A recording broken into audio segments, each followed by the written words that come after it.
சென்னையிலேருந்து திருச்சி வரையும் தக்கல டிக்கெட் போட்டு ராக்ஃபோர்ட் எக்ஸ்பிரஸில் திருச்சிக்கு போயாச்சு. அங்கே சமயபுரம் அதே போல் அக்கரைப்பட்டி சாய்பாபா கோயில் இதெல்லாம் பார்த்துட்டு ரிட்டர்ன் வரத்துக்கு நான் டிக்கெட் போடலை. ஏன்னா ரிட்டனில் வெயிட்டிங் லிஸ்ட் தான் இருந்தது. அப்போ எந்த வண்டியில் நம்ம வரலான்னு சொல்லிட்டு நான் ஐஆர்சிடிசி ரயில்வே ஆப்பில் போய் செக் பண்ணேன். அப்போ பார்த்தீங்கன்னா ஒரு சூப்பரான ஒரு ஆப்ஷன் எனக்கு கிடைச்சது. வண்டி எண் 1266. இந்த வண்டி பார்த்தீங்கன்னா நாகர்கோயிலிருந்து ஹவுரா வரையும் போகக்கூடிய Howrah weekly super fast express. இந்த வண்டியில் கரண்ட் வேக்கெட் இருந்தது. உடனே ஒரு டிக்கெட் புக் பண்ணேன். மொத்தம் 4 டிக்கெட் இருந்தது. ஒரு டிக்கெட் நான் புக் பண்ணிட்டேன். இந்த வண்டி பார்த்தீங்கன்னா ஒவ்வொரு வாரமும் சனிக்கிழமை காலையில் 6:10க்கு கரெக்டாக நாகர்கோவில் ரயில் நிலையத்திலேருந்து புறப்படும். அதே சனிக்கிழமை மத்தியானம் 1:25க்கு திருச்சிராப்பள்ளி ரயில் நிலையத்துக்கு இந்த ரயில் வரும். மீண்டும் 1:30க்கு திருச்சிராப்பள்ளியிலேருந்து இந்த ரயில் புறப்பட்டு சென்னை எழும்பூருக்கு இரவு 6:50க்கு இந்த ரயில் வந்து அடைய நண்பர்களே. இந்த ரயிலுடைய பயணம் சொன்னால் இந்த ரயிலுடைய ஸ்பீடு வேறு லெவலில் இருந்தது.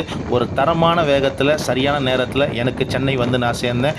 இப்போ நம்ம பார்க்குற ஸ்டேஷன்லாம் பார்த்திங்கன்னா மீனம்பாக்கம், திரிசூலம், பலவந்தாங்கல் இது போல் ஸ்டேஷன் எல்லாமே நல்லா ஸ்கிப் பண்ணி டாப் ஸ்பீடில் போயிட்டு சரியான நேரத்தில் நான் சென்னை எழும்பூர் சேர்ந்துட்டேன். மீண்டும் அடுத்த வீடியோவில் சந்திப்போம்.